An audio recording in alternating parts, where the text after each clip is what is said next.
আপনারা এখন দেখছেন আদি সনাতন অফিসিয়াল ইউটিউব চ্যানেল। দুঃখের হাত থেকে ব্রহ্মাও আপনাকে নিষ্কৃতি দিতে পারবে না।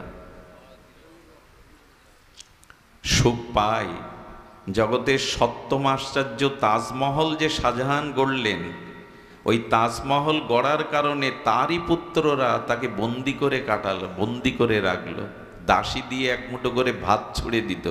তাজমহল করেও কি শান্তি পাওয়া যায়?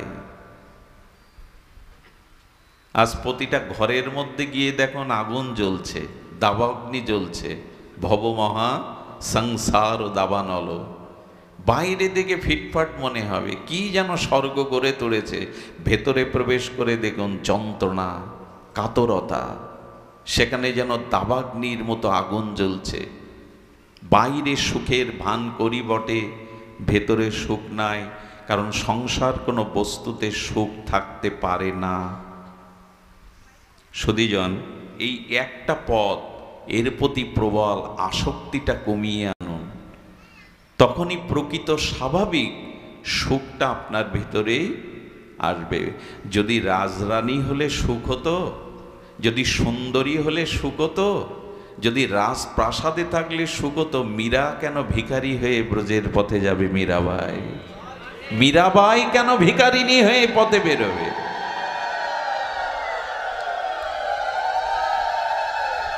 আমরা কীর্তন শুনি, পালা কীর্তন শুনি, পথ কীর্তন শুনি, জগৎ শেঠ লালাবাবু সব ছেড়ে চলে গেলেন, আর মাথা দুলাই, বেশ ভালো লাগে। ভালো তো লাগে কীর্তন শুনে, তুমি কতটা ত্যাগ করেছ? জগৎ শেঠ লালাবাবু জমিদারত্ব ত্যাগ করে ভগবানের পথে গেলেন, ভজনের পথে গেলেন, আমরা কতটুকু ছাড়তে পারছি? ঈশ্বর হাসেন যখন দুই ভাই দড়ি নিয়ে 9 ইঞ্চি জাগার জন্য মারামারি করে, বলে এইটা আমার, ওটা আমার। ঈশ্বর হাসেন, এ বিশ্ব ব্রহ্মাণ্ড আমার, দুদিনের জন্য দড়িটা নিয়ে বলছো এটা আমার, ওটা তোমার। ঈশ্বর এইসব জায়গায় হাসেন। ডাক্তার যখন বলে তোমার চিন্তা নেই, আমি তোমাকে বাঁচিয়ে দেব, ভগবান তখন হাসেন, বাঁচাবার মালিক তুমি নও, তোমাকেও একদিন মৃত্যুর স্বাদ দিতে হবে, যত বড় ডাক্তার তুমি হও। এজন্য সাংসারিক কোনো বস্তুর প্রতি অতিরিক্ত আসক্তি কমিয়ে আনুন। এ কথায় কাজ হবে না, তবু বলতে হবে, বলতে এসেছি, আহ্বান করেছেন। আজ পর্যন্ত কেউ এই বস্তুর থেকে, পদার্থর থেকে সুখ পায়নি, বরঞ্চ দেখবেন আমাদের যার যত বেশি আছে তার তত অভাব বেশি। আচ্ছা, মন্দিরে 2 ধরনের ভিখারি যায়। এক মন্দিরের সিঁড়ির ওপরে থালা বাটি নিয়ে 2 টাকা 1 টাকার জন্য ভিখারি থাকে, আর কোট টাই প্যান্ট পরে পাজরা গাড়ি থেকে নেমে মন্দিরের মধ্যে যায় কিছু শেঠ ধনীরা। এ বলছে আমাকে 2 টাকা দিন, 5 টাকা দিন, ওকে 10 টাকা দিলে ও খুশি হয়ে হেসে দেয়, অনেক পেয়েছি। কিন্তু যে কোট টাই প্যান্ট পরে রাধা মাধবের মন্দিরে গিয়ে বলছে, প্রভু ওই 10 বিঘে জমির মামলাটা যেন রায় আমার দিকে আসে, প্রভু এই কোটিপতি যেন আরো 1 কোটি, যেন আরো 2 কোটিতে যায়। আমার মনে হয় যার চাওয়া বেশি সেই তো বড় ভিখারি। এ 10 টাকা পেলে সন্তুষ্ট হয়, কিন্তু কোটি না পেলে, কোট টাই প্যান্ট পরা যার চাওয়া আছে, ক্ষুধা আছে, ইনি বড় ভিখারি। যার যত বেশি চাওয়া সে তত বেশি অভাবী। যে যত চায় এই জগতে, আর অভাব থাকলেই তো সুখ হবে না, যে বস্তুতে অভাব বোধ হবে। এই জন্য ঈশ্বরের কাছে কৃতজ্ঞতা থাকুন, প্রভু যেভাবে রেখেছো, যেমন রেখেছো, আমি তাতেই খুশি, এটাই তোমার কৃপা। নূতন করে যেন আর কামনা বাসনার সংখ্যা না বাড়াতে যায়, নূতন করে যেন আর কামনা বাসনার সংখ্যা না বাড়াতে যায়। এই হলো একটি পথ। দেখুন এগুলি কেন বলছি একটু ধ্যান দিন। ও বাবা বলতে চাইছেন একবার উলোধ্বনি দিন, 2-3 বার না দিয়ে নিয়ম 3 বার বা 7 বার, কিন্তু ভাগবতে একবার দিতে হয়, কারণ ভাগবত কথাই মঙ্গলধ্বনি। দেখুন মৃত্যু আমাদের অসম্ভব, মৃত্যু আমাদের অবশ্যম্ভাবী, সন্দেহ আছে কি? মৃত্যু আমাদের মানে এটা এটা সম্ভবপর, এইটা হবে না এমন নিষ্কৃতি তো নাই মৃত্যুর হাত থেকে। আপনাদের একটা বাচক কথা বলি, অপূর্ব আস্বাদন হবে। আমাদের কৃষ্ণদ্বৈপায়ন বেদব্যাস ভগবানের জ্ঞান অবতার, যিনি বেদ চতুর্বিভাজন করেছেন, যিনি মহাভারত রচনা করেছেন, উপনিষদ রচনা করেছেন, যিনি ভাগবত রচনা করলেন, সেই কৃষ্ণ দ্বৈপায়ন বেদব্যাস, যিনি ভগবানের জ্ঞান অবতার, ওনার একজন সেবক ছিল। কি ছিল? সেই সেবকের নাম দাস। তো সেই দাস সেবক হঠাৎ একদিন ব্যাসদেবের কাছে প্রশ্ন করছে, গুরুদেব, আমার মৃত্যু কবে একটু বলে দিতে পারতেন? আমার মৃত্যু। ব্যাসদেব বললেন, কি বলছেন উনি? মানুষের যে কোনো মুহূর্তে মৃত্যু হতে পারে, আর প্রতিক্ষণেই তো মানুষ তার আয়ু ক্ষয় হচ্ছে, মৃত্যু হচ্ছে। মৃত্যু একদিনে হয় না। একটা মানুষের 50 বছর আয়ু, যদি তার 30 বছর আয়ু বয়স হয়ে থাকে, তবে সে 30 বছরের মৃত আছে, বাকি 20 বছর। মানুষ একদিনে মরে না, প্রতিক্ষণে মরে, একদিনে শেষ হয়। বোঝা গেল? আমার বয়স যদি 50 হয়, আমি যদি বর্তমান 40-এ পড়ে থাকি, আমি 40 বছরেরই মৃত, 10 বছরটা বাকি আছে। অর্থাৎ মৃত্যু প্রতিক্ষণে প্রতি মুহূর্তেই হচ্ছে। বুঝতে পারি না কেমন জানেন? ইলেকট্রিসিটি পাখাটা যদি খুব দ্রুত ঘোরে, দূর থেকে বোঝা যায় ঘুরছে। আপনি আমি বসে আছি না, এই পৃথিবীটা 1060 মাইল বেগে ঘুরছে, এত দ্রুত ঘুরছে। আপনি আমি ভাবছি বসেই আছি, আমরা ঘুরছি না, কিন্তু পৃথিবীটা খুব দ্রুত ঘুরছে। দ্রুত ঘোরা জিনিসকে বোঝা যায় না। দূর থেকে ফ্যানের পাখাটা দেখবেন, বোঝা যায় না যে ওটা চলছে কিনা। তো দূর থেকে এরকম মনে হয়। তেমন আমাদের আয়ু প্রতিক্ষণে মৃত্যু হচ্ছে। বললেন, কবে মৃত্যু হবে বা আরো কতদিন বাঁচবে? ব্যাসদেব বলছেন, এটা না ভেবে যাতে মৃত্যুটা সার্থক হয়, তাই ভগবানের চিন্তা করো। কখন মরবে এটা ভেবে উদ্বিগ্ন হয়েও না, আর অনেক দিন বাঁচবে এ ভেবেও আশায় থেকো না। অথচ মৃত্যুটা যাতে সার্থক হয় তার প্রস্তুতি নাও। ভগবান চিন্তা করো, সৎ চিন্তা করো, ঈশ্বরের চিন্তা করো। কিন্তু তা কি আর হয়? দাসজির মনে যখন এভাবে প্রভাব ফেলেছে না, উনি তত্ত্বজ্ঞ, উনি জানেন আমার মৃত্যুটা কবে হবে। বলে, গুরুদেব দয়া করে একটু বলুন। ওর আগ্রহ দেখে তখন বলছে, দেখ, তোর মৃত্যু কবে এটা আমি জানি না, জানে যমরাজ। তো চল, আমি তোকে নিয়ে যেতে পারি, সে সামর্থ্য আমার আছে। যমের কাছে গিয়ে বলছেন, দয়া করে একটু বলুন তো, এই দাসের, আমার যে এই দাসরূপ সেবক শিষ্য, এর মৃত্যু কবে? তখন বললেন, প্রভু, লোকের জানটা, আত্মাটা, প্রাণটা আমি জোর করে দেহ থেকে ছিনিয়ে নিই, এটা আমার ডিউটি। কিন্তু কার মৃত্যু কবে হবে এটা মৃত্যু দেবতা ছাড়া আমিও জানি না। তো যমকে সাথে নিয়ে ব্যাসদেব আর দাস মৃত্যু দেবতার কাছে গেলেন। ইনি যম আর যমরাজের মৃত্যু দেবতার কাছে গেলেন, গিয়ে বললেন, দেখুন, আমি মৃত্যুর দেবতা বটে, কিন্তু ঈশ্বর আমাকে আদেশ দেন, তাই আমি আদেশ পালন করি। এই জন্য ঈশ্বরই বলতে পারেন ওর মৃত্যু কবে। তো ব্যাসদেব, দাস আর কে কে সাথে আছেন? যম এবং মৃত্যু দেবতা। এই 4 জন মিলে ভগবানের নিকটে গিয়ে ব্যাসদেব প্রণাম করছে, প্রভু, একটি বিষয় জানার জন্য আপনার এখানে এলাম, যে এর মৃত্যু কবে আপনি একটু কৃপা করে জানিয়ে দিন। ভগবান বিধাতা তখন হাসছেন আর বলছে, ব্যাসদেব, ও তোমার সেবক ভেবে আমি মনে করেছিলাম তোমার মতো মহাত্মাকে সেবা করছে, ও দীর্ঘদিন বাঁচুক। এই জন্য ওর মৃত্যুটা আমি একটু কৌশল করে রেখেছিলাম। ওর মৃত্যুটা কেমন যেন, আমি বলেছিলাম, ব্যাসদেব, দাস, যমরাজ এবং মৃত্যুর দেবতা, এই 4 জন যেদিন একত্রিত হবে সেই দিন ওর মৃত্যু। এবং আমি আর একটা সত্য রেখেছিলাম ওকে বেশি দিন বাঁচাবো বলে, যে এই চারজন একত্রিত হয়ে যেদিন আমার কাছে আসবে সেই দিনই ওর মৃত্যু। আমি চেয়েছিলাম ও জগতে কিছুদিন থাক, তোমার সেবা করছে, সদ্গুরুদেবের সেবা করছে।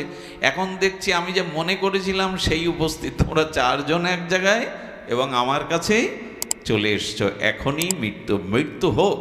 আমরা মৃত্যুকে, অবশ্যম্ভাবী মৃত্যুকে, নিশ্চিত মৃত্যুকে, ধ্রুব সত্য মৃত্যুকে এড়াতে পারবো না, কিন্তু মৃত্যুর প্রস্তুতি আছে তো। তখনইও হাই হাই করে উঠল, শুধু মৃত্যুর খবর জেনে কি করলাম, আমার তো প্রস্তুতি থাকা উচিত ছিল। এই জন্য মৃত্যু অবশ্যম্ভাবী হলেও, নিশ্চিত ধ্রুব হলেও আসুন আমরা চেষ্টা করি যাতে মৃত্যুটা সার্থক হয়। মৃত্যু সার্থক হয় কিভাবে? আমি দুটি রাস্তার কথা বলছিলাম। এক হলো সংসারের বস্তুর প্রতি আসক্তি কমানো, কারণ এতে সুখ নাই, এতে শুধু দুঃখ আর দুঃখ, এই ভেবে কমানো। আর দ্বিতীয় পথটা বেশ সরস, দ্বিতীয় পথটা খুব রসের। সেই পথটা হলো সর্বমাধুর্যময় আনন্দ সিন্ধু, মাধুর্যের সিন্ধু শ্রী ভগবানের চরণে আমাদের আসক্তিটা, প্রীতিটা যাওয়া। এই জন্য ভগবানের চরণে আমাদের আসক্তি আসতে হবে, ভগবানের চরণে আমাদের প্রীতি আসতে হবে। তাকে যদি ভালোবাসা যায় তবে তার কৃপায় এই মোহ আসক্তি দূর হবে। তাকে ভালোবাসাটা সহজ, কঠিন না। ভগবানকে ভালোবাসাটা সহজ, সেটা ভাগবতে বলেছেন, মদ গুণ শ্রুতি মাত্রে নমহি সর্বগুহাশয়ে মনার গতি অবিচ্ছিন্ন যথা গঙ্গাবু সহ অম্মুধা। আহা, ভাগবতের এই দিব্য শ্লোকে ভগবান বলছেন তোমার মনের গতি আমার দিকে যাবে, একটা কাজ করো, মদ গুণ শ্রুতি মাত্রেন, আমার গুণগাতা ভক্তমুখে শ্রবণ করো, তাহলে আমার প্রতি তোমার মনের গতি চলে যাবে। ভক্তমুখে আমার নাম রূপ মহিমা শ্রবণ করো। আচ্ছা, পৃথিবীতে সব থেকে বেশি শক্তিশালী কি? শব্দ। পৃথিবীর সব থেকে বেশি শক্তিশালী কি? বন্দুক কামান নয়। পৃথিবীর সব থেকে বেশি শক্তিশালী হলো শব্দ। এই জন্য শব্দকে ব্রহ্ম বলে, শব্দকে ব্রহ্ম বলে। দেখুন শব্দের শক্তিটা একটু বলি, শব্দই ব্রহ্ম, শব্দই শক্তি। আপনারা জানেন কোন দেশের স্বাধীনতা আন্দোলনে একটা শব্দ ব্যবহার হয়, যেমন ভারতবর্ষ স্বাধীনতা হয়েছিল বন্দে মাতারাম এই শব্দটার দ্বারা, এবং বিপ্লবীরা দেশ মাতাকে মুক্ত করবার জন্য এই শব্দটার জন্য বুলেট বুকে পেতে দিয়েছিলেন, শুধু এই একটা শব্দ। আমাদের এই বাংলাদেশ স্বাধীনতায় একটা শব্দ প্রয়োগ হয়। শব্দই যে শক্তি সেটা আমরা অনুভব করি। আচ্ছা, অনুভব করি কিনা দেখুন, আপনাকে আমি মুখের দুটো বাক্য বলবো, অর্থাৎ গালি বা আপনাকে অপমানসূচক কথা বলবো, এতে আপনার রক্ত উঠে যায় কেন, মাথায় প্রেশার বেড়ে যায় কেন? শব্দই তো বললাম।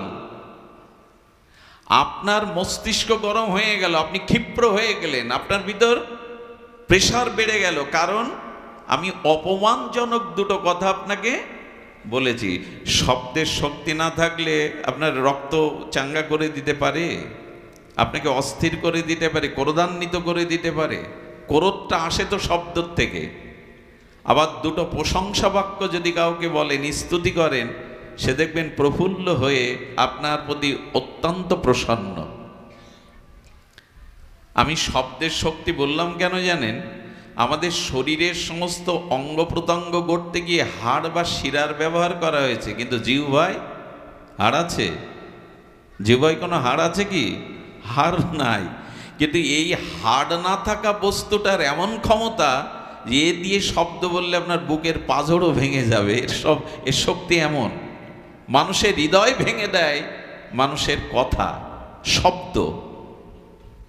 এখানে কোনো বাঁশি বাজছে না, কেউ নাচ গান করছে না, এখানে কাউকে দান ধ্যান করা হচ্ছে না, কিন্তু দুটো মুখের কথায় আমরা এতগুলো মানুষ সংসার ভুলে, কামনা বাসনা ভুলে একটা অপ্রাকৃত আনন্দ লোকে বাস করছি। এটা তো শব্দেরই কারণ।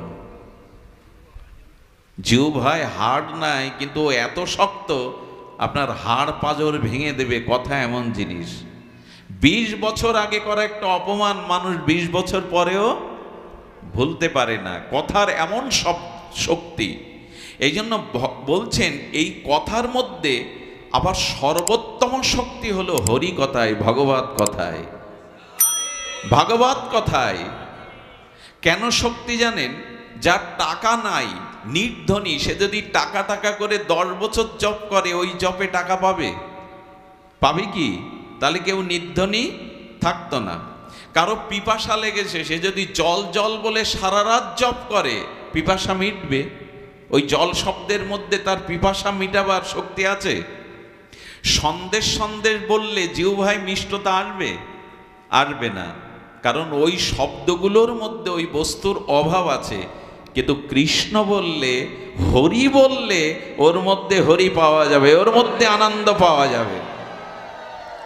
কারণ টাকা শব্দের মধ্যে টাকা নাই, জল শব্দের মধ্যে জল তৃষ্ণা নিবারণকারী শক্তি নাই, কিন্তু হরির শব্দের মধ্যে, কৃষ্ণ শব্দের মধ্যেই কৃষ্ণ আছে।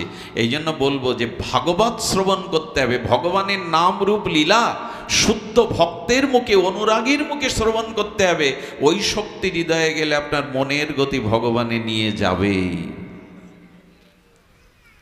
নিয়ে যাবে। অনেকটা ট্রেনের ইঞ্জিনটা, প্রথম ইঞ্জিনের বগিটা যেদিকে যায়, পেছনের আর 50টা বগি যায় কিনা? অতগুলো মানুষ চলে যাচ্ছে। তেমনি আপনার মনের গতি ভগবানের দিকে যাবেই যাবে যদি ভগবত কথা হরি মদ গুণ শ্রুতি মাত্রেন। যদি আপনার কর্ণ দিয়ে ভগবানের নাম রূপ লীলা কথা প্রবেশ করে, আপনার মনের গতি ছুটবে। নদী যেমন বহুদূর সাগরে গিয়ে মিশে, না হলে তার শান্তি নাই, তেমন হরি কথা কর্ণ দিয়ে গেলে আপনার মনের গতি ভগবানের দিকে যাবেই যাবে। এই জন্য ভাগবত কথা একমাত্র একবার প্রশ্ন করা হয়েছিল, এক রাবণের জন্য রাম অবতার হলো। কথাটি খুব মার্মিক কথা, আমি বেশি সময় নেব না, শুনুন। রামচন্দ্র এসেছিলেন রাবণ বধের জন্য, কংস, শিশুপাল, জরাসন্ধ এদের বধের জন্য কৃষ্ণ এলো।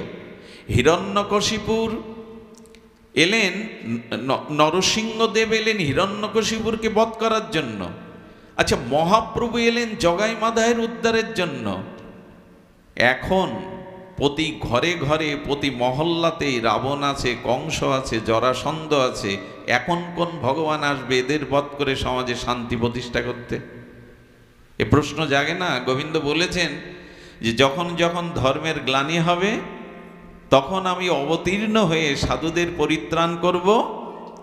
শ্লোকটি সবার মুখস্থ, তাই না? ইয়াদা ইয়াদা হি ধর্মস্য গ্লানি, এটা আমরা বলি। কিন্তু যদি প্রশ্ন করা হয়, এখন কি অধর্ম হচ্ছে না জগতে? এখন কি আসরিক শক্তি বেড়ে যায়নি? এখন কি রাবণ কুম্ভকর্ণ আগে একটা ছিল, এখন তো ঘরে ঘরে তৈরি হয়েছে রাবণ কর্ণ। তো ভগবান তুমি এখন কোথায়? ঘুমাচ্ছ? তুমিই তো কথা দিলে যে যখনই ধর্মের গ্লানি হবে সাধুদের পরিত্রাণের জন্য আমি অবতীর্ণ হব। এখন কি ধর্মের গ্লানি হচ্ছে না? এখন কি সাধুদের প্রতি অত্যাচার হচ্ছে না? এই অশুদ্ধের বধ করবার জন্য, অধর্মকে নাশ করবার জন্য তুমি কোথায়? ভগবান বললেন আমি কলিতে অবতার হব, কলির একেবারে শেষে। কলির অবতার কে? কল্কি। সে কখন আসবে? একেবারে কলির শেষে। এর মধ্যে কলির কোনো অবতার নাই। তো যদি তাই হবে, তোমার এই গীতার বাক্য এখন কোথায় প্রতিফলিত হবে? আমরা তো পড়ে আছি এই অবস্থার মধ্যে। গোবিন্দ তখন বললেন আমি অবতার হব, আর সেই অবতার হব ভাগবত রূপে। জগতে ভাগবতের অক্ষর রূপে, রসব্রহ্ম রূপে আমি অবতার হব। আমি শরীরধারী অবতার রামকৃষ্ণ এদের মতো না হলেও আমি ভাগবত অক্ষর রূপ ব্রহ্ম অবতার হব। হয়ে কি করব জানো? এই প্যান্ডেলের মধ্যে আমার মতো অনেক আসরিক প্রবৃত্তি মানুষ আছেন, আমার মতো যারা।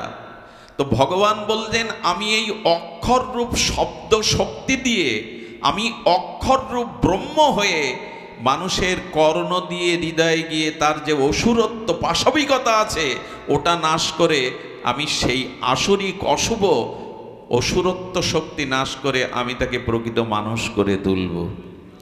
আমি জানি না শ্রীকৃষ্ণ কটা অসুর বধ করেছেন, কিন্তু কৃষ্ণ লীলা ভাগবত শুনে কত অসুর যে মানুষ হয়ে গেছে এটা এই ছোট্ট জীবনে আমি অনেক দেখেছি। কত রাবণ কত কংস যে মানুষ হয়ে ভগবতের পথে এলো এটা আমি এই জীবনেই দেখেছি, ভাগবত শুনে, ভাগবত শ্রবণ করে। এই জন্য গোবিন্দ এবার শব্দ ব্রহ্মরূপী ভাগবত রূপী অবতীর্ণ হয়েছেন। এই শব্দাবলী হৃদয়ে গেলে মানুষের পশুত্ব চলে যাবে, অসুরত্ব চলে যাবে। দেখুন না, এখানে আমরা একত্রিত বসেছি, এখন আমাদের মধ্যে কোনো বিজাতীয় ভাবনা আসছে না। এর কারণ ভাগবত অক্ষর রূপে আপনার মধ্যে প্রবেশ করছে, শক্তি রূপে। এই জন্য ভগবানের অনন্ত মাধুর্য লীলা কথা শ্রবণের মাধ্যমে আমাদের চিত্ত আসুরত্ব, পাপবৃত্তি, অপরাধ বৃত্তিগুলো ভগবানই অক্ষর রূপে হৃদয়ে গিয়ে আমাদের হৃদয় পরিচ্ছন্ন করে দেবেন, আসরিক ভাবটাকে নষ্ট করে দেবেন। এই জন্য আপনাদের কাছে অনুরোধ, যেখানে বিশুদ্ধ সাধু সঙ্গে হরিকথা হয় সেই হরিকথা কর্ণ পেতে উৎকর্ণ হয়ে শ্রবণ করুন। এই শ্রবণের মাধ্যমেই আমাদের চিত্ত বৃত্তি সংশোধিত হবে। তবে হরিকথা শ্রবণ করতে হবে চিত্ত দিয়ে, শুধু বুদ্ধি মন কর্ণ না, চিত্তের মধ্যে আমাদের স্বভাব লুকানো থাকে। এই জন্য হরিকথা যতক্ষণ শুনি ততক্ষণ ভালো, এখান থেকে উঠে গিয়ে আর মনে থাকে না। তার কারণ কি, রাবণ বারবার বাণ মেরে রাবণের 10 মাথা ছেদন করছে, কিন্তু কিছুক্ষণ পর মাথা আবার, শুনেছেন না রামায়ণে, যতবার রঘুপতি রামচন্দ্র বাণ ছুটছে ওর মাথা কেটে দিলে মানুষ বাঁচে, কিন্তু রাবণের মাথা আবার।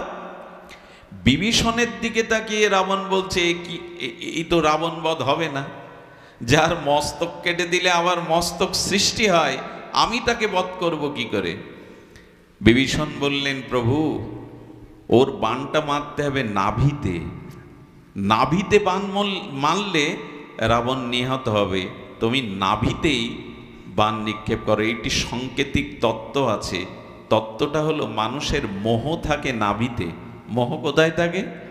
আর এই মোহ কেটে দিলেও আবার রাবণের মাথার মতো। এখানে যতক্ষণ শুনি ততক্ষণ ভালো থাকি, আবার সংসারে ফিরে গিয়ে পূর্বের স্বভাব জেগে ওঠে, মোহ আবার যতবার মাথা কাটবে আবার জেগে উঠবে। বিভীষণ বললেন, মানুষের মূল মোহ থাকে চিত্তে, ওই চিত্তকে সংশোধন করতে হবে, ওই চিত্ত মাঝে হরিকথা দিতে হবে। বুদ্ধির দ্বারা, মনের দ্বারা, কানের দ্বারা না, চিত্ত মাঝে। যে কি করে বোঝায় বলুন তো? ওই যে গালা, কাঠের ওপরে একটা লাল গালা দিয়ে স্বর্ণকাররা অলংকার করে, আর যখন অলংকারটা তুলে নেয় তখন গালাতে ছাপ থেকে যায়, ওই ছাপটা মুছতে গেলে কি করতে হবে? তেমনি আমাদের অনন্ত জন্মের ভোগ বাসনার ছাপ মনে না, চিত্ত মাঝে আছে, ওইখান থেকেই মোহটা উৎপত্তি হয়। আপনাকে একটা কাজ করতে হবে, ওই চিহ্নটা মুছতে গেলে আরেকটু আগুনের তাপ দিয়ে দেন গালার উপরে, তাহলে যেটা আঁকানো আছে, ডিজাইন করা, ওটা গলে সমান হয়ে যাবে। তাই হরিকথা সাধুমুখে হৃদয়ে দিতে দিতে হৃদয়টা যখন দ্রবীভূত হবে, গলে যাবে, বিগলিত হবে, তখনই পূর্বে স্বভাব নষ্ট হয়ে আপনার মধ্যে প্রেমময় স্বভাব জেগে উঠবে। গালাতে হবে, হৃদয় বিগলিত করতে হবে। এই জন্য শুনুন, হরি নাম করে হরিকথা শুনে যদি চিত্ত বিগলিত না হয়, জানবেন স্বভাব সংশোধন কিছুটা ভালো লাগবে, কিন্তু সংশোধন হবে না। এই জন্য চিত্তকে বিগলিত করতে হবে। কিভাবে হরিনাম করতে হবে বলছেন? হরিনাম করতে করতে, হরিকথা শুনতে শুনতে যদি গায়ের লোমগুলো খাড়া দিয়ে ওঠে, প্রতিটা রক্তের মধ্যে সেই ভগবত প্রেম, ভগবত অনুরক্তি, অনুরাগ উচ্ছ্বসিত হয়ে ওঠে, আর যদি তোমার চোখে জল আসে, বিন্দু বিন্দু অশ্রু ঝরে হরিনাম হরিকথাতে, তো আর যদি তোমার হৃদয় বিগলিত হয়, দ্রবীভূত হয়। আচ্ছা, তামা দিয়ে পত্র লিখত আগে, পুরানো দিনে তামার উপরে লেখা পেতেন না? তো শক্ত তামাতে কি লেখা যায়? আসলে তামাটা তাপ দিয়ে যখন নরম করা হতো তখন ওর উপরে একটা ছাপ দিয়ে দেয়া হতো। যেমন প্লাস্টার করতে গিয়ে একটা দাগ টেনে দিলেন নরম অবস্থায়, ওই দাগটা বহুদিন থাকবে, কিন্তু প্লাস্টার শুকিয়ে গেলে আর দাগ দিতে পারবেন? ঠিক তদুপরি আমাদের হৃদয়টা কঠিন হয়ে গেছে, গলাতে হবে, ওটা গলাতে হবে। এই গলানোই একমাত্র হরিকথা হরি নামে হয়। আমি বেশি দূরে না গিয়ে বললেন কিভাবে হরিকথা, কিভাবে হরিনাম করলে আমাদের চিত্ত বিগলিত হবে, নয়নে অশ্রু আসবে, আর আমার দেহ মনে অলৌকিক চিন্ময় দিব্য পুলক জাগবে। যদি এভাবে হরিনাম নিতে পারেন তবে হবে কেমন? গৌরাঙ্গ বলিতে হবে পুলক শরীর, কই হয় না তো? হরি হরি বলিতে নয়নে বহে নীর। কিভাবে নাম করতে হবে জানেন? আহা, আমি আপনাদের একটু কথা বলি। আজকাল নামযজ্ঞ ওই ফরিদপুর অঞ্চল, আপনাদের এই অঞ্চলে ভাঙা অঞ্চল, নামযজ্ঞ 7 দিন 5 দিন 72 প্রহার হয়। হোক সেটা নামযজ্ঞ, কলিযুগের যুগধর্ম, কিন্তু নাম কিভাবে নিতে হয় সেটা বলে দিয়েছেন আচার্যরা। সেটা গোস্বামীগণ বলেছিলেন। বললেন অনুসংকীর্তনম শব্দটি দিয়েছেন সুখদেব গোস্বামী ভাগবতে। কি শব্দ বলা হলো? অনু উৎসর্গে, মানে পেছনে। অনুসংকীর্তনম, কারো পেছনে থেকে হরিনাম করতে হবে, তবে হরিনাম কাজ দেবে। শব্দটার দিকে ধ্যান দিন। অনু মানে পশ্চাতে থেকে হরিনাম করতে হবে। কার পেছনে হরিনাম করলে, কার পেছনে থেকে হরিনাম করলে হরিনাম কাজ করবে? দুঃখের বিষয়, আজকের নামযজ্ঞগুলোকে নামের স্বরূপকে বিকৃত করা হচ্ছে। নামের যে স্বরূপ তাকে বিকৃত করা হচ্ছে। কার পেছনে দাঁড়িয়ে আমি নাম করব? অনু অর্থাৎ পশ্চাৎ সংকীর্তনাম। এই শব্দটি সুখদেব গোস্বামীর, মানে পেছনে নাম করতে হবে, সামনে একজনকে দাঁড় করিয়ে। কাকে? তো সামনে দাঁড় করিয়ে কি হিন্দি গানের সুরে, সামনে হিন্দি গানের সুর রেখে চটুল সুরে নাম করব? পাকিস্তানের কাওয়ালির সুরে নাম করব? এইগুলোই তো চলছে এখন নামের আসরে, এইগুলোই তো চলছে। কার পেছনে নাম করতে হবে সেই নাম ঈশ্বরের কাছে পৌঁছাবে। আমার হৃদয় দ্রবীভূত হবে, আমার অনন্ত জন্মের স্বভাব সংশোধন হবে। কোন হৃদয়ে নাম করলে? কার পেছনে দাঁড়িয়ে? হিন্দি গানের সুরে, কাওয়ালির সুরে? লোককে বিনোদনের জন্য হরিনাম নয়।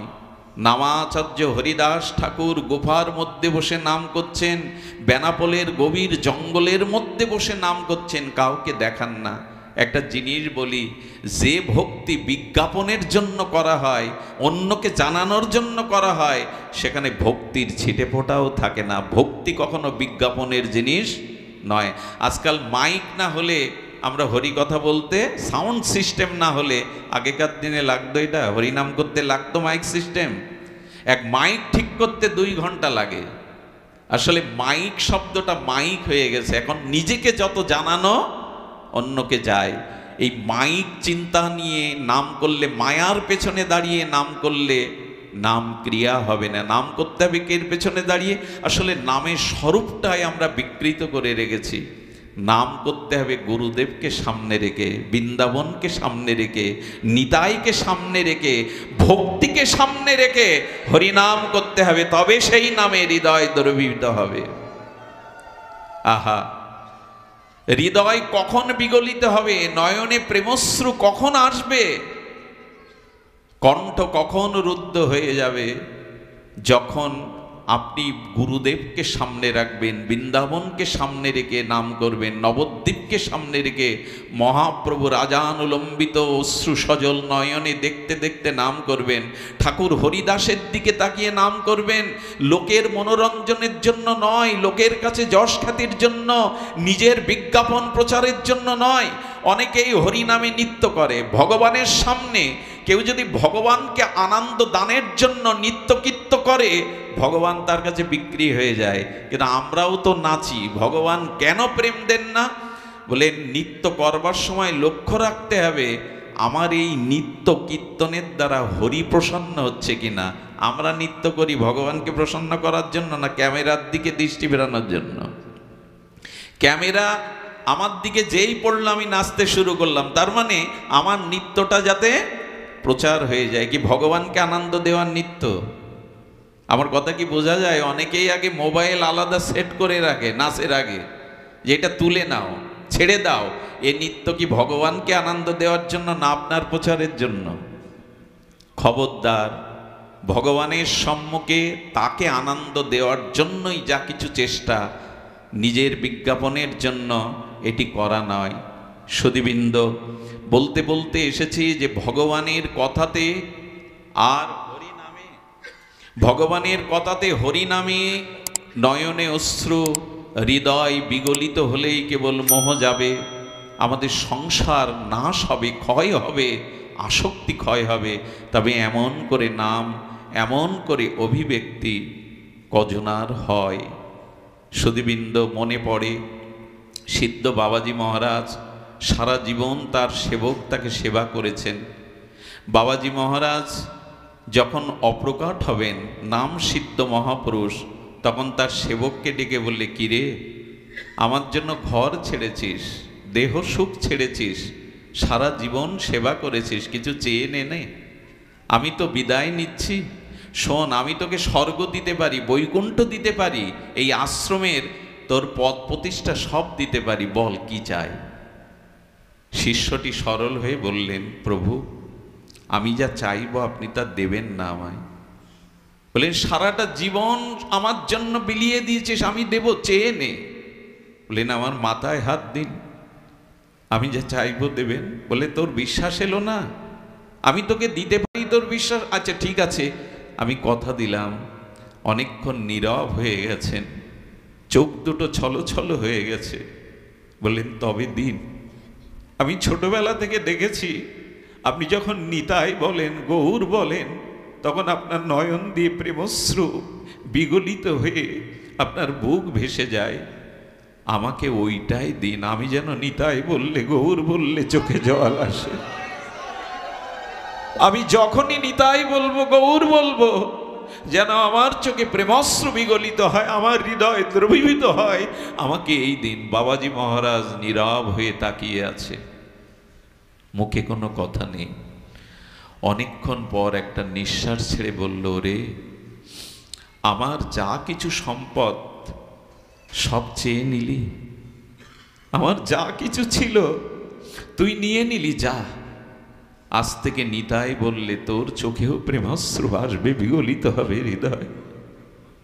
সেই থেকে উনি যখনই নিতাই বলতেন, গৌর বলতেন, ওনার নয়ন দিয়ে পিস্কারির ন্যায় গদগদ কণ্ঠে, রুদ্ধ কণ্ঠে এমনি করে প্রেমাশ্রু ভেসে যেত। এই জন্য হরি হরি বলিতে নয়নে বহে নীর। কবে তোমার জন্য আমার হৃদয় দ্রবীভূত হবে, কবে তোমার জন্য আমার চোখে দুপোটা প্রেমশ্রু আসবে। চোখের জল সংসারের জন্য ফেলে কোনো লাভ নেই, কেউ মূল্য দেয় না। চোখের জল যদি ফেলতেই হয়, গোপনে ভগবানের চরণে ফেলুন, এটির অনেক শক্তি।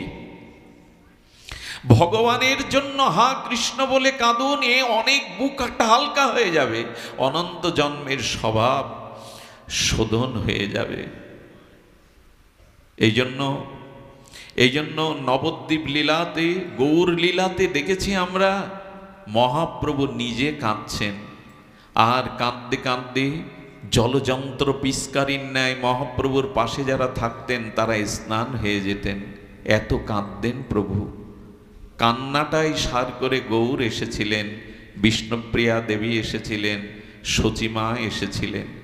এ জগতে আমরা সংসারের জন্য ঘটি ঘটি কাঁদি, স্ত্রী পুত্র বিপদ রোগ শোকের জন্য। ভগবান বলে কবে কাঁদতে শিখব? গৌর বলে কবে কাঁদতে শিখব? এই জন্য ভগবানের কাছে প্রার্থনা করুন, ভগবানের কাছে প্রার্থনা করুন, প্রভু, পাথরের বুক চিরে, মর্মর কঠিন পাথরের বুক চিরে ঝর্ণা ঝরে, আমার বুকটা কি পাথরের থেকে কঠিন যেখানে ভগবানের নামে চোখে জল ঝরে না? পাথরের মর্মর শক্ত পাথর ভেদ করে ঝর্ণা বেরোয়। আমি কি এতই অপরাধী যে কৃষ্ণ বললে আমার হৃদয় গলে না, নয়নে অশ্রু আসে না? অন্যকে দেখাবার জন্য না, ঘরে দোদ দিয়ে গোপনে যদি কৃষ্ণ বলে কাঁদতে পারেন না, অনেক জন্মের স্বভাব ধুয়ে যাবে। মুছে যাবে, হৃদয় দ্রবিত হবে। ভগবানের কাছে গোপনে কাঁদতে হয়। আমার মতো এই ভরা আসরে দাঁড়িয়ে অন্যকে মাতানোর জন্য নয়, আসরকে মনোরঞ্জনের জন্য নয়, গোপনে ভগবানের জন্য কাঁদতে হয়। মহাপ্রভু আর সীতানাথ অদ্বৈত ভবন হতে চিরদিনের মতো চলে যাচ্ছে। সন্ন্যাস নিলে একবার মাতৃভূমি দর্শন করতে হয়। ধ্যান দিয়ে শুনুন, মহাপ্রভু এসেছেন, নিত্যানন্দ প্রভু আর মহাপ্রভুকে পথ ভুলিয়ে, বৃন্দাবনের পথ ভুলিয়ে তিনি এনেছেন নবদ্বীপে। সীতানাথ ভবনে মহাপ্রভু প্রায় 10 দিন ছিলেন, 10 দিবস। সেই 10 দিবস সেবে ভক্তদের দর্শন দিলেন আর নিজের মায়ের, সচী মায়ের, জগজ্জননীর প্রাণ রক্ষা করলেন। আর মহাপ্রভু তখন আর শান্তিপুর হতে নবদ্বীপের পথ ধরে চলে যাচ্ছে। একবার ভেবে দেখুন, এই মহাপ্রভু 24টা বছর নবদ্বীপে লীলায় ছিলেন। এই নবদ্বীপের প্রতিটি ধূলিকণা, আকাশ বাতাস মহাপ্রভুর লীলার সঙ্গে মহাপ্রভুর চিরচেনা। বেড়ে উঠেছেন, খেলেছেন, আনন্দ করেছেন, সংকীর্তন করেছেন এই মাটিতে। প্রভু আজ বিদায় নিচ্ছেন, আর বিদায় বেলা প্রভু বলছেন আর নবদ্বীপ কখনো দেখা হবে না। কারণ সন্ন্যাসী একবার মাতৃভূমিতে আসতে পারে, দ্বিতীয়বার আসতে পারে না। মহাপ্রভু নবদ্বীপের ধুলোর দিকে তাকিয়ে বলছেন, তোমার বুকে কত খেলেছি, তোমার বুকে কত অঙ্গ, এই ধুলি অঙ্গে মেখেছি। হে ধুলি, হে নবদ্বীপের ধুলি, আর তোমাদের সাথে আমার খেলা হবে না, অঙ্গে মাখা হবে না। সুরধনী ভাগীরথী গঙ্গার দিকে তাকিয়ে মহাপ্রভুর চোখ দিয়ে গঙ্গা ঝরঝর বলছে, কত তোমাতে অবগাহন করেছি, সন্তরণ করেছি, সাঁতার কেটেছি সাথীদের নিয়ে। হে গঙ্গা, আর তোমার বুকে কখনো সন্তরণ হবে না। তোমার বুকে আর এমনি করে সখাদের নিয়ে জলকেলি করতে পারবো না। বিদায় ভাগীরথী গঙ্গা, বিদায় নবদ্বীপের মাটি। কি বলবো আপনাদের, সমস্ত নবদ্বীপবাসীর প্রাণের ধন গৌরাঙ্গের বিদায়ে তাদের চোখ দিয়ে প্রেমাশ্রু হা গৌরাঙ্গ, হা গৌরাঙ্গ ধ্বনিতে আকাশ বাতাস মুখরিত হয়ে গেছে, যেন ভারী হয়ে গেছে। সেদিনের সে বর্ণনার ভাষা আমার নাই। গাছের শাখাগুলি, পাতাগুলো যেন নিচে নেমে এসে শোকাতুর হয়ে মহাপ্রভুর চরণ বদন দেখছেন। আর দেখব না তোমায় গৌরহরি, আর তোমাকে কোনোদিন দেখব না। এই যখন দশা, তখন ঘরের মধ্যে বিষ্ণুপ্রিয়া দেবী আড়ালে কাঁদছেন। কেন জানেন? প্রভু সন্ন্যাস নিয়েছেন, প্রভুর সামনে যাওয়ার আমার অধিকার নেই। প্রভু যে রমণী মুখ দেখবে না, স্ত্রী মুখ দেখবে না। বিষ্ণুপ্রিয়া ঘরের কোণে বসে যখন কাঁদছেন, একজন এসে বলছেন, কি রে অবাগিনী, সবাই পতিত পাবন লীলাতে তাকে দর্শন করে উদ্ধার হলো, কেবল তোর অনুমতি নেই। প্রিয়া তখন মনে মনে বলছেন, আমার প্রাণনাথ সারা জীবনের মতো চলে যাবে, আর নবদ্বীপে আসবে না। তার চরণ, তার বদন আর কখনো দর্শন হবে না। কি করব আমি? আমার তো যাওয়া নিষেধ প্রভুর সামনে। শেষ কথা চিন্তা করে বিষ্ণুপ্রিয়া দেবী ঘর থেকে সেই সমস্ত শোকে পাথর হয়ে গেছে, আর সে তো শুভ্র বসন আবৃত করে মহাপ্রভু তার বাটির সামনে, গৃহের সামনে দিয়ে চলে যাচ্ছেন।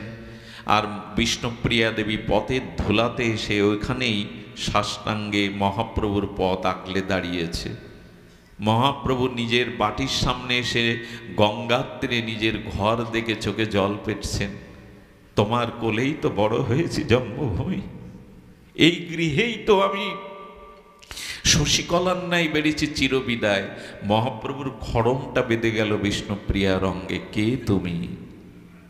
কে তুমি এভাবে ধুলায় দূষারিত হয়ে শুয়ে আছো? বিষ্ণুপ্রিয়া বললেন, আমি অভাগিনী, আমার কি গতি হবে কৃপা করে বলুন। বললেন, কে তুমি? বলো, আমি গৌরাঙ্গ প্রিয়া। মহাপ্রভু বললেন, না, তুমি কৃষ্ণপ্রিয়া হও, তুমি কৃষ্ণপ্রিয়া বিষ্ণুপ্রিয়া হও। বলে না, আমি যে কৃষ্ণ চিনি না, আমি যে গৌরাঙ্গ ছাড়া জানি না, গৌরাঙ্গের চরণ ছাড়া চিনি না, আমি গৌরাঙ্গ প্রিয়া, সকলেই কৃপা পেল, আমার কি গতি হবে? মহাপ্রভু দোকানা পায়ের খড়ম পাদুকা খুলে দিয়ে বললেন, যাও এ দুটি নিয়ে ঘরে গিয়ে এই দুটির মধ্যেই কৃষ্ণ ভজন করো, এই মধ্যেই আমাকে তুমি পাবে, আমাকে স্মরণ করো। যেমন রামচন্দ্র ফিরে আসেনি অযোধ্যাতে, ভরত প্রভুর চরণ দুখানা পাদুকা দুখানা মাথায় নিয়ে ভরত ফিরে এসেছিল, প্রভু তোমাকে না ফিরিয়ে নিয়ে যেতে পারি, তোমার চরণ তো ফিরিয়ে নিয়ে যাব, তোমার চরণই তো তুমি।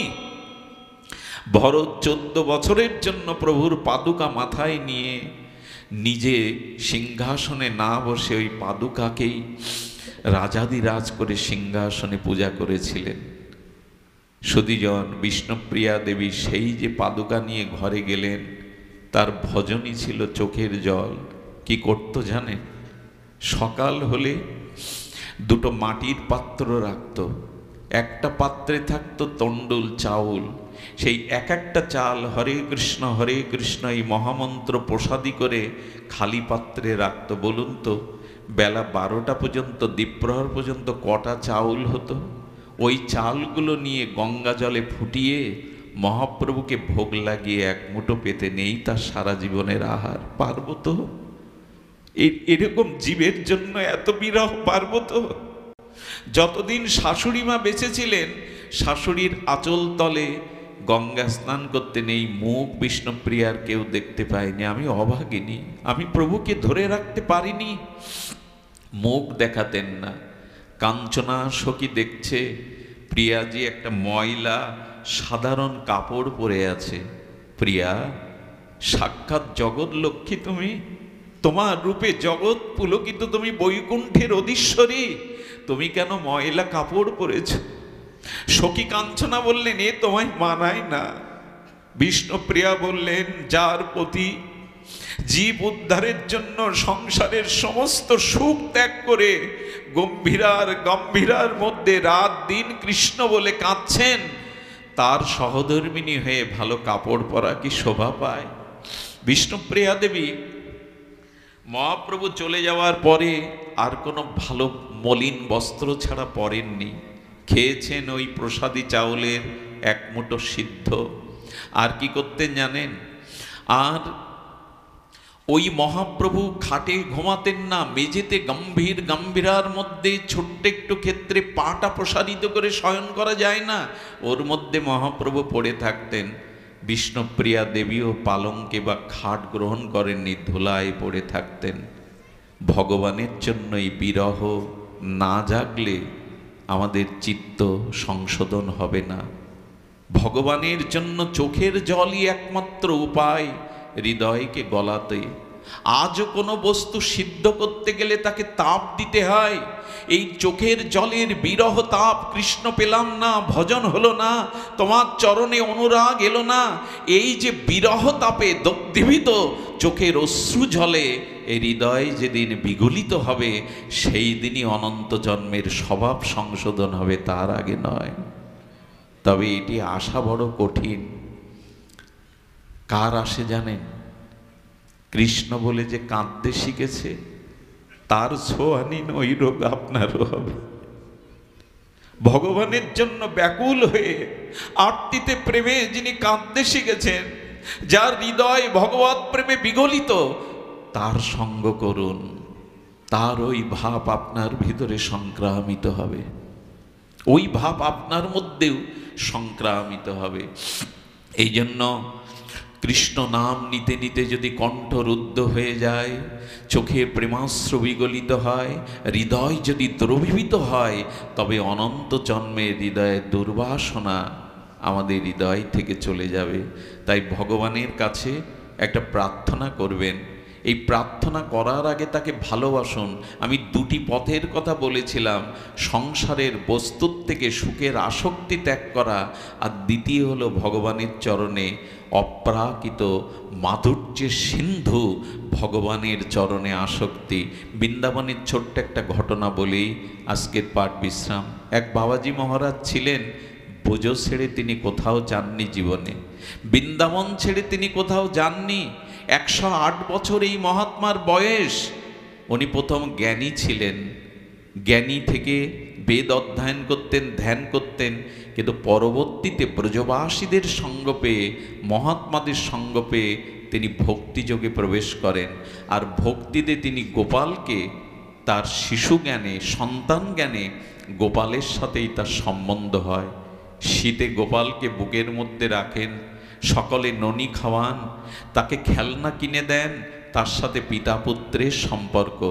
এই করতে করতে 108 বছর যখন বয়স, তখন তার মনে একবার হলো, আমি গঙ্গা কখনো দেখিনি, বদ্রিকাশ্রমে কখনো যাইনি, অন্য কোনো ধামে, দ্বারকায় যাইনি, মিথিলায় যাইনি, আমার একটু ইচ্ছা হয়েছে আমি তীর্থ ভ্রমণে যাব।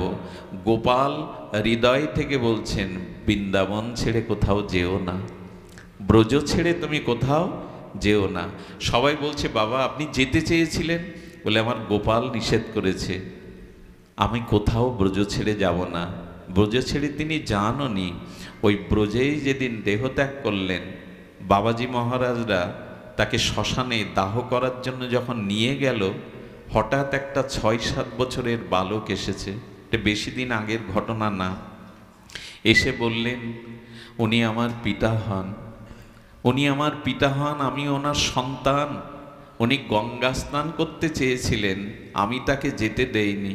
এই দেখো, আমি গঙ্গা জল এই কলসিতে ভরে এনেছি আমার বাবাকে স্নান করাবো বলে। সেই গঙ্গা জল দিয়ে ওনার পিতাকে স্নান করাচ্ছেন, চোখের জলে স্নান করিয়ে চন্দন পরিয়ে দিলেন, মালা পরিয়ে দিলেন, দিয়ে তাকে চিতায় দিয়ে মুখাগ্নি করে চোখের জলে কাঁদতে কাঁদতে আর বালকটা অদৃশ্য হয়ে গেল। ওইখানে যারা ছিলেন তারা বলছেন, আমাদের মাথা কি খারাপ হয়ে গেছে, বাবা তো বিবাহ করেননি, 108 বছরের সন্ন্যাসী, ওনার 108 বছরের বয়সের কখনো 6 বছরের সন্তান নাই, কে এই ছেলেটা, আমাদের মাথায় কেন এই বুদ্ধি এলো না? গোবিন্দ যেন বললেন, আমি তোমাদের বুদ্ধিকে মোহ করে রেখেছিলাম বাবার কাজ করব বলে। গঙ্গা স্নানে আমি তাকে যেতে নিষেধ করেছিলাম ব্রজ ছেড়ে, তাই আজ গঙ্গা স্নান করিয়ে তাকে মুখাগ্নি করে পুত্রের দায়িত্ব পালন করলেন। ওদের বুঝতে দিলেন না ভগবত মায়ায়, চলে গেলে তখন হায় হায় করে বললেন, বাবা কত বড় ভাগ্যবান তুমি, যাকে পুত্ররূপে ভালোবেসেছিলে। এ জগতের পুত্র পিতামাতার অনেকেই মৃত্যু কামনা করে জানেন, বুড়োটা না মরলে সম্পত্তি পাচ্ছি না, হাসপাতালের বেডে ভর্তি করে দিয়ে আসে, আর খোঁজ রাখে না। আজ পিতামাতাও জঞ্জাল হয়ে গেছে অনেকের কাছে, কিন্তু ভগবানকে যদি ভালোবাসতে পারেন পুত্র জ্ঞানে, এই দেখুন উনি মুখাগ্নি করে গেলেন, উনি গঙ্গা জলে তাকে স্নান করিয়ে গেলেন। ভগবান যার দায়িত্ব নেয়, সে দায়িত্ব 16 আনায় উনি পালন করেন। তাই যার যেখানে শূন্যতা আছে, ব্যথা আছে, ওখানে ভগবানকে বসান। উনার থেকে আপন কেউ হবে না জগতে, এই জন্য ভগবানকে ওই স্থানে বসান। আজ পুত্র রূপে এসে গঙ্গা জলে স্নান করিয়ে তিলকমালা রচনা করে আজ তার মুখাগ্নি করে গোবিন্দ নিজ দায়িত্ব পালন করলেন। এই জন্য সংসারকে ভালোবেসে আমরা কিছুই পাইনি, পাবও না। সংসারের স্ত্রী পুত্রের প্রতি দায়িত্ব আছে, পালন করুন, কিন্তু আসক্তি রেখে নয়। আসক্তিটা রাখলে কষ্ট পেতে হবে, বন্ধন মুক্তি হবে না। যদি অনুরাগ আসক্তি থাকে, তবে ভগবানের চরণেই যেন থাকে। আর এই কথা যেন বলতে বলতে যেতে পারি হরিদাসের মতো, প্রভু সারাটি জীবন শুধু এই প্রার্থনা, অন্য কোনো প্রার্থনা নাই। যেন মৃত্যুর সময়, শেষের সময়, অন্তিম সময় আমি হরিদাসের সুরে সুর মিলিয়ে বলতে পারি, নয়নে হেরিব তোমার ও চন্দ্রবদন। প্রভু আমার শেষের সময়, অন্তিম সময় এই প্রার্থনা করো, স্ত্রী পুত্র প্রিয়জনের কারো মুখ যেন না দেখি, যেন তোমার মুখখানা, তোমার কমল বদনখানা আমার নয়নে ভেসে আসে।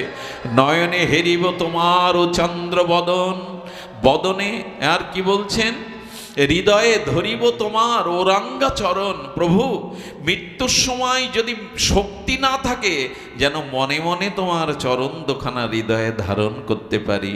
বদনে আর বদনে উচ্চারিব শ্রীকৃষ্ণ চৈতন্য নাম।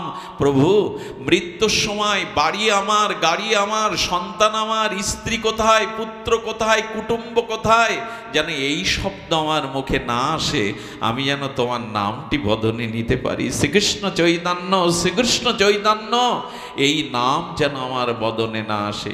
দেখুন মানুষ মৃত্যুর সময় বলে, স্ত্রী তুমি কোথায়, বড় খোকা কোথায়, মেজ খোকা কোথায়, তোদের কি হবে, এদের কথা ভাবে, কিন্তু নিজে ভাবে না আমার মৃত্যুর পরে আমার কি গতি হবে। এই জন্য নিজের গতির জন্য প্রার্থনা করুন, অন্তিম সময়ে যেন ভগবান তোমার চরণকে হৃদয়ে ধারণ করতে পারি, তোমার কমল বদনকে নয়ন ভৃঙ্গে যেন আস্বাদন করতে পারি, আর জিহ্বায় যেন কৃষ্ণ চৈতন্য বলতে বলতে এ জীবন গতি হয়। আজ এই প্রার্থনা রেখে আপনাদের সর্বাঙ্গীন মঙ্গল কামনা করে হরিকথার বিশ্রাম রেখে আমি চিরকৃতজ্ঞ